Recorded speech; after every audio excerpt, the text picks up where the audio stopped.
This is the brand new McLaren W1 hypercar. It's the most powerful and quickest accelerating road car McLaren has ever made. And it's the successor to the legendary P1, which means this new car is part of the next generation of Holy Trinity hypercars.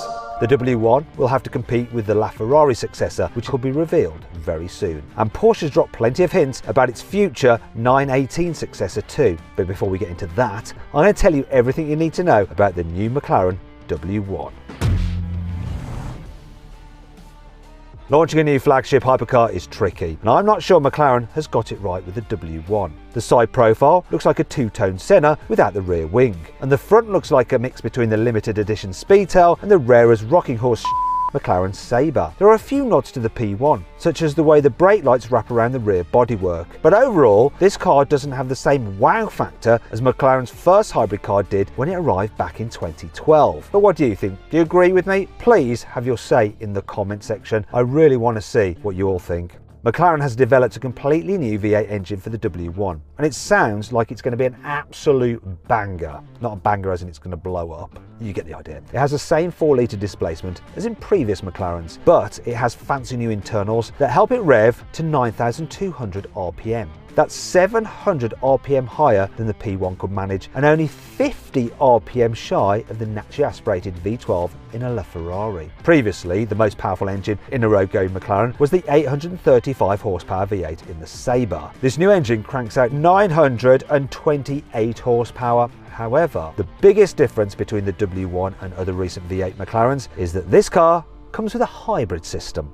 Excluding the engine, the hybrid system produces 347 horsepower. With the motor and engine combined, this car produces a total maximum power output of 1,275 horsepower and 1,340 newton meters of torque. That's almost 360 horsepower more than you got in the old McLaren P1, and it's 440 newton meters more torque. But things are about to get even crazier, because the new W1 hypercar is rear-wheel drive only. So it's completely different from other 1,000 horsepower plus cars like the Ferrari SF90 and Lamborghini Revuelto, which all use all-wheel drive to manage their power. Why on earth has McLaren done this? Well, it's because all McLaren owners are just harder than any Ferrari or Lamborghini owner and don't need all-wheel drive. That's just nonsense, obviously. It's because the W1 is all about lightness. It only weighs 1,399 kilograms dry. That's 171 kilograms less than a Ferrari SF90, and it's 373 kilograms less than a Lamborghini Revuelto. This means the W1 has a power-to-weight ratio of 911 horsepower per tonne. Surely that number is trademarked by another performance brand. Anyway, for comparison, the SF90 has a power-to-weight ratio of 637 horsepower per tonne, and the Revuelto 573 horsepower per tonne. You'll recognise some of the W1's weight-saving measures from other cars, but McLaren has some new tricks up its sleeve, such as 3D printed components and Formula 1 style inboard front suspension, which removes the need for a heavy metal subframe. McLaren has also done something pretty weird with the W1's seats to save weight, although I've actually seen this before, only in a Ford. Brother, No, I'm not talking about a Fiesta, I'm talking about the Ford GT. That car has fixed seats and movable pedals to help save weight and optimise the car's centre of gravity. McLaren has done a similar thing with the W1, and the whole chassis can be made 7 centimetres shorter, and a shorter chassis means less weight. But that's not the only weird thing about the interior. Many of the car switches are fitted to the roof rather than the centre console, so just like in a private jet, which you'll probably also own if you can afford one of these new W1s. More on the price in a bit. Anyhow, the steering wheel only has 2 buttons on it, so it's more Bugatti tourbillon than Lamborghini Revuelto, with its multitude of buttons that can even flummox the most die-hard owner. oh my God. I never put it in performance mode on any race. I've been in hybrid mode. Oh my God. However, like with the Lamborghini, the buttons on the steering wheel alter the car's performance, and I'll come to that in a moment. First though, you need to know that unlike some other car makers, McLaren is sticking with hydraulic power steering, which should make the car feel more natural to steer at speed than those with electrical assistance. However, McLaren has decided to ditch one of its signature features for this new hypercar. The P1, Speedtail and Senna came with butterfly doors, which open upwards and forwards. But the W1 is the first McLaren to have gull-wing doors, just like an Aston Martin Valkyrie, or of course, a Mercedes gull-wing.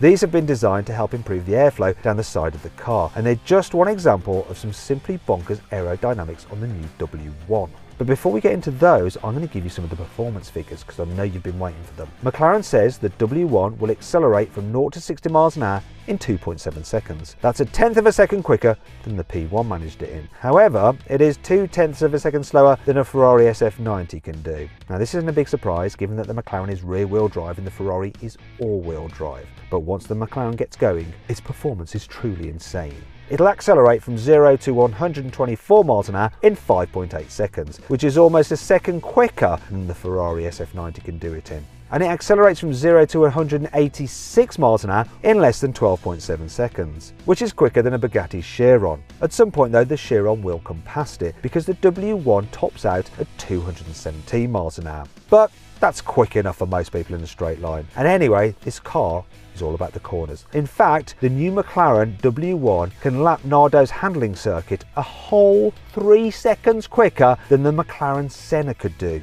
And that's already considered one of the most capable track-focused road cars ever. So how has McLaren managed this? Well, the secret ingredient is clever aerodynamics, such as the Formula 1 inspired ground effect system. This sucks the car down onto the road, giving you more grip without producing much drag. There's also an absolutely massive rear wing. This usually lies flat against the engine cover, but it can slide upwards and backwards by up to 30 centimeters when you stick the car in race mode. In its most aggressive setting, the rear wing produces 650 kilograms of downforce, while the front spoiler, which is mostly hidden, can add another 350 kilograms for a total of 1,000 kilograms of downforce at 174 miles an hour. These aerodynamic surfaces are adjustable, and this is where those two steering wheel buttons come into play. One of them is the hybrid boost button. This overrides the car's Grand Prix and Sprint modes to give you maximum power from the engine and motor for brief periods. The other button is the drag reduction system. This works just like on a Formula 1 car by moving all the adjustable wings into their low drag modes to improve straight line acceleration.